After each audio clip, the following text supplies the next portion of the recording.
जाएगा। ये क्या हुआ माला को?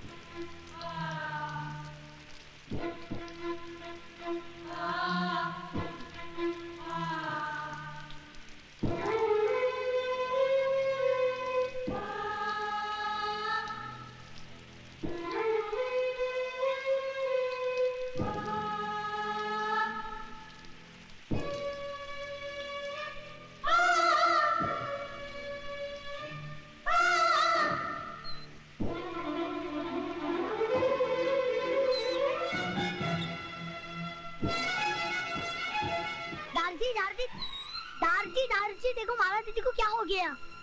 नहीं!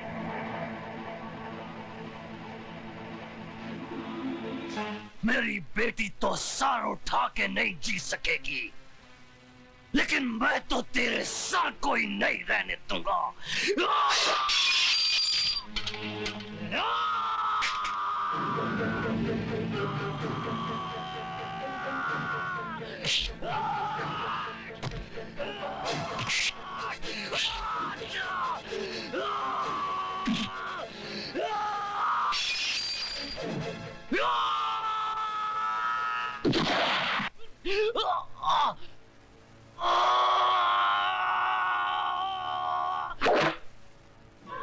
बाबा, बाबा, बाबा ठीक तो है ना बाबा?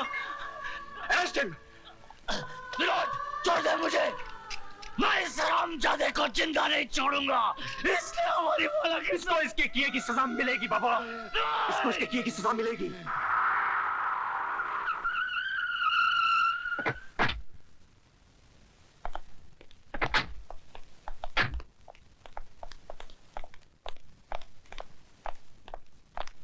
आइए।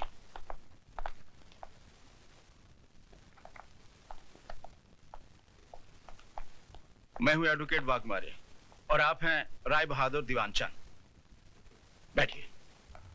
और ये है इनके बेटे राज का बेल ऑर्डर।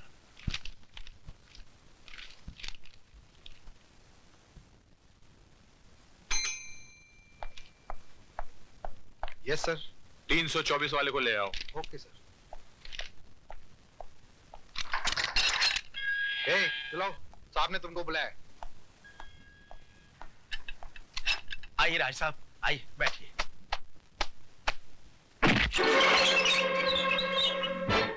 जब तक बाप खड़ा हो बेटे को नहीं बैठना चाहिए।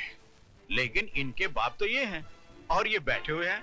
बाप थे जब ये सिर्फ बेटा था, अब ये मुजरिम है। कानून इसका बाप है। Just who do you think you are, Inspector Khan? I don't think. I know who I am. मैं भारत सरकार का सिपाही हूं, जिसे हक दिया गया है कि जो कानून की लकीर पर पांव रखे उसके पांव काट कर फेंक दो। इंस्पेक्टर खान, तुम्हें यह वर्दी सिर्फ इसलिए मिली कि तुम मुजरिम को गिरफ्तार करो, इसलिए नहीं कि तुम उसे सजा भी दो। और आपको यह काला कोट इसलिए दिया गया है कि आप सच्चाई को अदालत के सामने पेश करें, इसलिए नहीं कि अपने मौकिल की बड़वागिरी करें। अरे जिस रुमाल से आप अपना मुंह साफ करते हैं, उसी रुमाल से आप अपने मौकिल की गंदगी साफ करते हैं। वाह, आपकी तो तारीफ करनी पड़ेगी इंस्पेक्टर खान। एक पब्लिक सर्वेंट होके पब्लिक के साथ कैसा सलूक कर रहे हैं। थोड़ी तारीफ अपने बेटे की नहीं करेंगे, जिसने एक मासूम लड़की की इज्जत छोटे छोटे बच्चों के सामने नीलाम कर दी।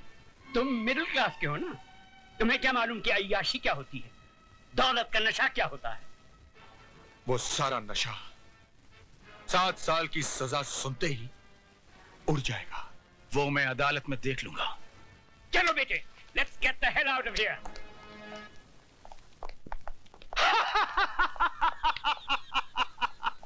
राय बहादुर उस चीज का इस्तेमाल कभी नहीं करता है जिस पे एक भी दाग लग गया हो तो उठा के फेंक दो अपने बेटे को। इस पे भी तो दाग लग गया है, फेंक दो। फेंक दो राय बहादुर, उठा के फेंक दो अपने बेटे को। उठाकर फेंक दो राय बहादुर, फेंक दो अपने बेटे को। लेकिन मैं ऐसा नहीं करूंगा। ये 2 लाख नहीं 4 लाख रुपए हैं। अपने कार की बहू को रात को मेरे साथ सुला दो। ये रहा मौका। केदार सिंह, यकीन मानिए मैं मुकदमा भी वापस ले लूंगा। बाकी की जिंदगी आपकी बहू इस शहर से कहीं दूर जाके बिता सकती है, बड़ी खुश हो जाएगी। तुम उस मामूली लड़की का मुकाबला मेरी बहू से कर। और चुप है, वरना इस कार से तू नहीं तेरी लाश जाएगी।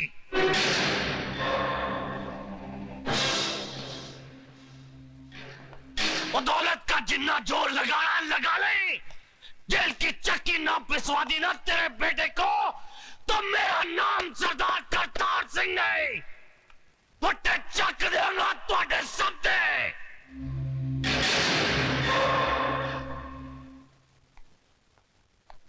राय साहब, हिंदुस्तान की अदालतों में मुझे ज्ञान प्रकाश नहीं, माइक टाइसन के नाम से बुलाया जाता है। जिस तरह वो बॉक्सिंग रिंग में उतर के घूंसों की बौछार कर देता है, उसी तरह मैं अदालत में गंदे और अश्लील सवालों की बारिश कर देता हूं। आपके बेटे ने तो उसके कपड़े उतारने के लिए अपने हाथों का इस्तेमाल किया होगा, लेकिन मैं उसे अपने सवालों से नंगा करूंगा। रेप क्या है उसका मतलब मैं समझाऊंगा उसे। अदालत में जब बलात्कार का मुकदमा चलता है तो ऐसा लगता है कि यह अदालत नहीं, जिस्म बेचने का बाजार है, जहां औरत के जिस्म के हर उस हिस्से की बात होती है जिसे भगवान ने शर्म की मिट्टी से संवारा है। माला, तुम सुन रही हो ना? आप बोलते जाइए। जानती हो कैसे कैसे सवाल पूछे जाएंगे? जब तुम्हारा बलात्कार हो रहा था तो तुम्हारी साड़ी कहां थी? जांघों के ऊपर या जांघों के नीचे? ब्लाउज कहां था? बदन पे था या उतार लिया गया था? रेप करने वाले के हाथ तुम्हारी जांघों पर थे या तुम्हारे स्तन पर? चुप कर वकीला, चुप कर। अगर मेरी बेटी से ऐसे गंदे गंदे सवाल पूछे जाएंगे तो नहीं चाहिए मुझे इंसाफ। लेकिन मुझे चाहिए इंसाफ।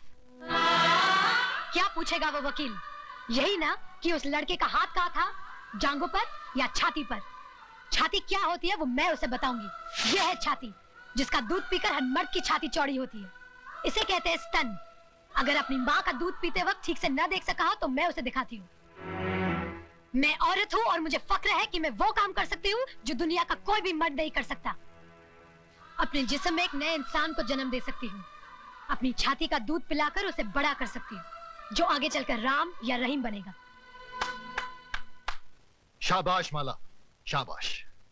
अगर हिंदुस्तान की हर औरत तुम्हारी तरह बेखौफ हो जाए तो इस समाज में औरत को वही दर्जा मिलेगा जो उसे मिलना चाहिए। शाबाश।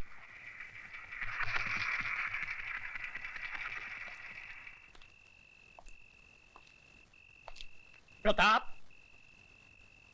अरे डैडी, आप अंदर आइए ना। नहीं, यही ठीक है। हमारे दामाद होकर भी तुम हमारे खिलाफ मुकदमा लड़ रहे हो। मैं आपके खिलाफ नहीं, जुर्म के खिलाफ लड़ रहा हूं। तुम जानते हो हमारा वकील कौन है? जानता हूं, मिस्टर ज्ञान प्रकाश, जो आज तक कोई भी मुकदमा नहीं हारा, लेकिन इस बार वो हारेगा। क्या सुधा को मालूम है कि तुम हमारे खिलाफ? डैडी, मुझे सिर्फ मालूम ही नहीं है, बल्कि मैंने खुद इनसे कहा था कि माला का मुकदमा ये लड़े। सुधा, तुमने? डैडी, राज के जुर्म को छुपाइए मत, वरना एक दिन। मैं तुम्हारा भाषण सुनने नहीं आया हूं यहाँ। तो फिर आप जा सकते हैं।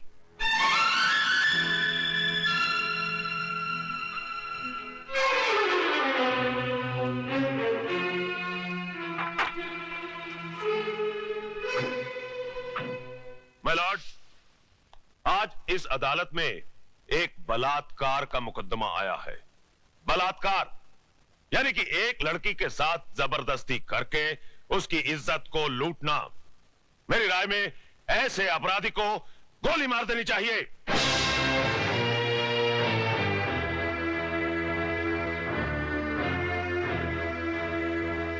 अगर एक लड़की अपनी मर्जी से एक लड़के के साथ हम बिस्तर होती है और उसके बाद अपने कपड़े खुद ही फाड़ती है, अपने बाल बिखेरती है और अपने ही नाखूनों से अपने बदन पे निशान लगाकर चिल्लाती है, बचाओ बचाओ मेरा बलात्कार हो गया। तो क्या अदालत मान लेगी? I object your honour. मेरे फाजिल दोस्त मिस्टर ज्ञान प्रकाश एफआईआर में दर्ज रिपोर्ट को झूठा कह रहे हैं। झूठी रिपोर्ट को झूठा कहना गलत नहीं है वकील साहब। रिपोर्ट लिखी किस पुलिस अफसर ने थी माय लॉर्ड? उस पुलिस अफसर ने जो सरदार करतार सिंह के कर्ज तले दबा है और बचपन में एक चोर था। इंस्पेक्टर खान, क्या ये सच है? माय लॉर्ड, दरअसल आप सिर्फ हाँ या ना में जवाब दीजिए। ये सच है। That's all your honor। जिस इमारत की नींव ही खोखली हो, उस इमारत का अंजाम क्या होगा? आगाज हुआ ही नहीं और आप अंजाम तक पहुंच गए वकील साहब। इस हादसे के चश्मदीद गवाह हैं योर ऑनर 40 मासूम छोटे छोटे बच्चे, जिन्हें ना ही आपकी बुलंद आवाज का खौफ है और ना ही किसी अंजाम की परवाह। आप फिक्र मत कीजिए वकील साहब, धीरे धीरे सबको बुलाऊंगा इस कटहरे में। माय लॉर्ड, सबसे पहले मैं मिस माला से कुछ सवाल पूछना चाहता हूं।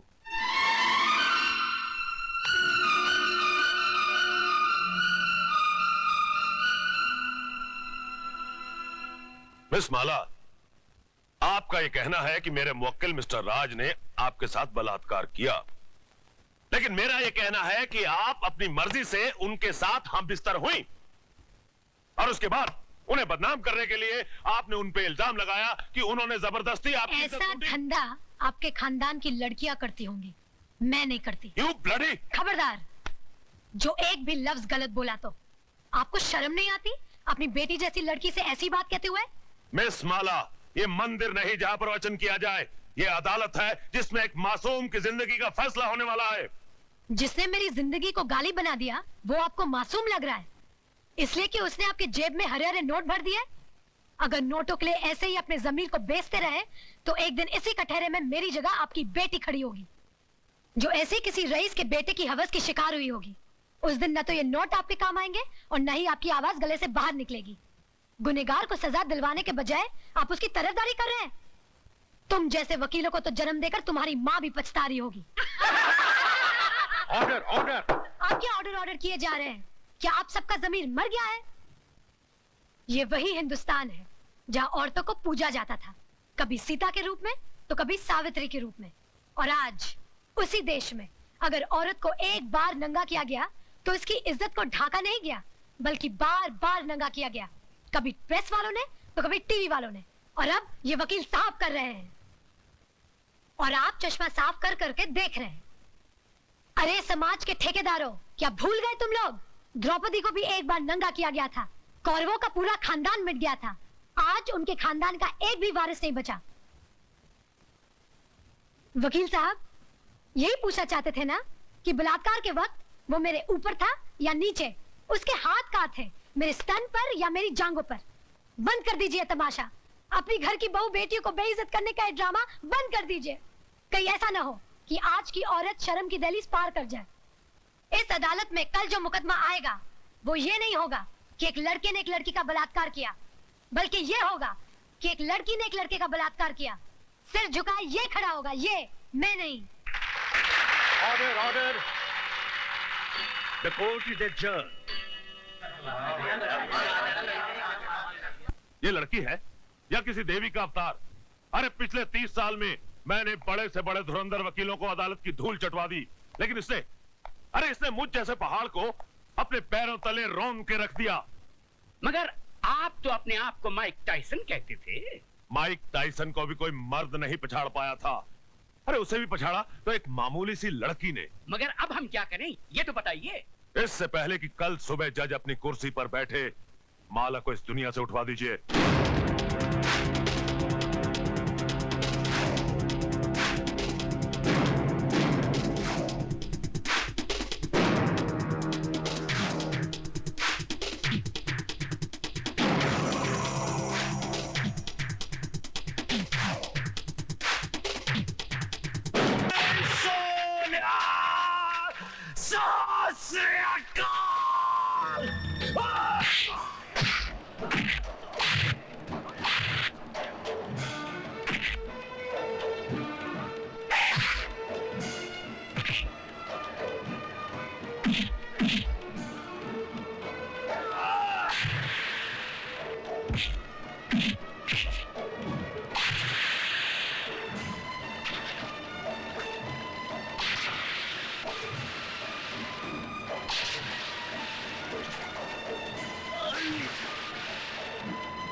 सरदार करतार सिंह तोड़े फटे चक देगा।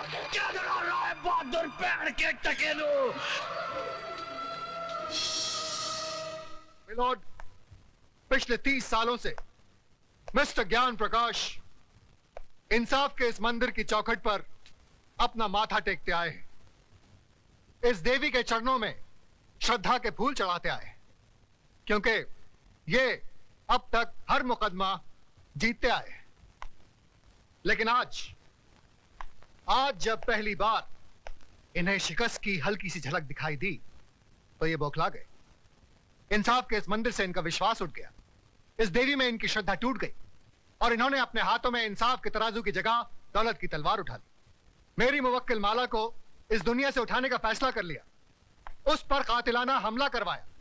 अगर यकीन नहीं आता मिलॉर्ड तो आप खुद ही देख लीजिए माला के जिस्म पर पड़े हुए जख्मों के ये निशान। मैं अपने फाजिल दोस्त से यह पूछना चाहूंगा कि अगर इस मुकदमे का फैसला अदालत के बाहर ही करना था तो इस अदालत में आने का ढोंग क्यों रचाया जा रहा है? जब इन मासूम बच्चों के बयान के बगैर इस मुकदमे को अंजाम तक पहुंचाया जा सकता है तो फिर इन्हें क्यों बुलाया गया है? अगर ताकतवर अपनी ताकत के जोर पर ही मुकदमे का फैसला करवा सकता है तो यह अदालत क्यों बनाई गई है? अगर गरीब और बेबस को इंसाफ नहीं दिया जा सकता तो बंद कर दीजिए यह अदालत। रुक जाइए जज साहब, आप अपना फैसला सुनाए इससे पहले मैं आपसे एक सवाल पूछना चाहती हूँ। पूछो। अगर मुकदमा ये वकील साहब जीत गए तो इन्हें ढेर सारे नोट मिलेंगे और इनका मौकिल छूट जाएगा, और अगर ये वकील साहब जीत गए तो इस आदमी को 7 साल की सजा हो जाएगी। दोनों ही सूरतों में मुझे क्या मिला? कानून ने मेरे साथ क्या इंसाफ किया? जो इंसान कानून की मर्यादा को तोड़ता है कानून ही उसे सजा देता है। मर्यादा मेरी तोड़ी गई है, कानून की नहीं। इज्जत मेरी लुटी है, कानून की नहीं। Order order. क्या मैं माथे पे लगे इस कलंक के साथ जी सकूंगी? कौन थामेगा मेरा हाथ? कौन भरेगा मेरी मांग में सिंदूर? किसके नाम का मंगलसूत्र मैं पहनूंगी अपने गले में? अरे इस देश में तो सीता माँ को भी अग्नि परीक्षा के बाद माफ नहीं किया गया था, फिर मैं तो एक मामूली सी लड़की हूं।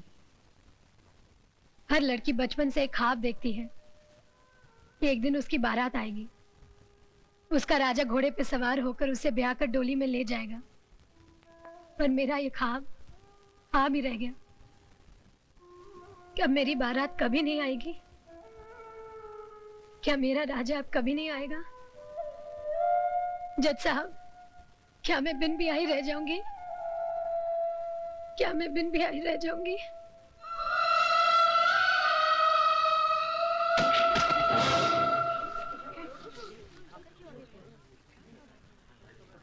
हाँ, अपने आप को दादा कहते हैं। सारा शहर कांपता है इनसे, मगर एक मामूली सी लौंडिया को खत्म नहीं कर पाए। अरे लानत है तुम पे और तुम्हारे आदमियों पे। अब खड़ा खड़ा मुंह क्या देख रहा है? Gate the hell out of here you stupid asshole.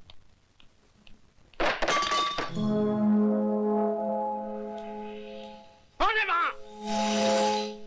सामने आओ वरना गोली मार दूंगा। तुम किस किस को गोली मारेंगे साहब? एक गुनाह को छुपाने के लिए और कितने गुनाह करेंगे? पूरा शहर तुम्हारे नाम पर थूक रहा है, पूरे शहर को मिटाएंगे। साहब, इंसान ही बने रहना, भगवान बनने की कोशिश मत करना, वरना वो ऐसा मिटा देगा कि ना तुम जी सकोगे ना ही मर सकोगे। तुम्हारी ये मजाल कि हमारे सामने जबान खोलो। 40 साल लगे साहब, 40 साल, तब जाके जबान खुली है। पैसों से बहुत बड़े हो गए लेकिन इंसान छोटे रह गए। कौशल्या, तुम्हें तमीज नहीं मालिक से कैसे बात की जाती है? तुम तमीज सिखाओगी मुझे, जिसने तुम्हारे मर्द को पैजामे का नाड़ा बांधना सिखाया है? अरे बहू, जब घर में आग लगी हो तो पानी डालकर उसे बुझाया जाता है, लेकिन तुम उस आग में तेल डाल रही हो। अगर इसी रफ्तार से तेल डालती रही तो कुछ ही दिनों बाद यहाँ हवेली नहीं शमशान घाट होगा। इनफ इज इनफ, नमक हराम, दफा हो जाए यहाँ से। और खबरदार जो फिर इस दहलीज पे कदम रखा। फिक्र मत करो साहब, तुम्हारी दहलीज पर पैर तो क्या, उस पर थूकूंगी भी नहीं। दोनों तरफ के गवाहों के बयानात सुनने के बाद और तमाम हालात को मद्देनजर रखते हुए ये अदालत इस नतीजे पर पहुंची है कि मुल्जिम राज ने जुर्म किया है और वो कानून का मुजरिम है। लेकिन कानून से पहले वो माला का मुजरिम है, जिसकी जिंदगी को उसने तबाह कर दिया और समाज में इज्जत से जीने का हक उससे छीन लिया। लिहाजा ये अदालत मुल्जिम राज को ये हुक्म देती है कि जिस लड़की को नंगा करके उसने बेइज्जत किया, उसी लड़की से शादी करके उसे अपने घर की इज्जत बनाए।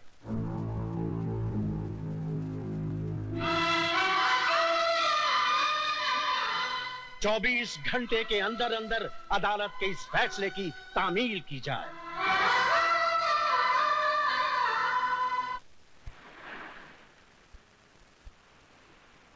लिहाजा ये अदालत मुल्जिम राज को ये हुक्म देती है कि जिस लड़की को नंगा करके उसने बेइज्जत किया, उसी लड़की से शादी करके उसे अपने घर की इज्जत बनाए। 24 घंटे के अंदर अंदर अदालत के इस फैसले की तामील की जाए। मैं किसी भी कीमत पर उस लड़की को नहीं अपनाऊंगा। हाई कोर्ट में मुकदमा लड़ूंगा, सुप्रीम कोर्ट तक जाऊंगा। जाओ, जरूर जाओ। आज तो हम सिर्फ इस शहर में बेइज्जत हुए हैं, कल हमें सारे मुल्क में बेइज्जत करो और परसों सारी दुनिया में, ताकि वो लोग जिनकी आज तक हिम्मत नहीं हुई थी इस हवेली की तरफ आंख उठा के देखने की, घर में घुस आए और हमारे मुंह पे थूके। तो क्या मैं दुनिया की परवाह करूं, अपनी जिंदगी की नहीं? उस मामूली लड़की से शादी कर लूं मैं? अब वो एक मामूली लड़की नहीं रही, अखबारों की सुर्खियां बन गई है वो। इस शहर के हर आदमी की बेटी बन चुकी है वो। तुम्हारी भलाई बस इसमें है कि तुम कोर्ट का ऑर्डर मान लो और उस लड़की से शादी कर लो, वरना ये घर तबाह हो जाएगा। मैं आपके लिए 7 साल की सजा काटने के लिए तैयार हूं, मगर उस लड़की से मैं हरगिज़ शादी नहीं करूंगा। जिस लड़के ने सुबह का सूरज तक न देखा हो, जिसे किसी चीज को हासिल करने के लिए कोशिश तक न करनी पड़ी हो, उसे क्या मालूम कि जेल की कोठरी क्या होती है, उसका अंधेरापन कैसा होता है।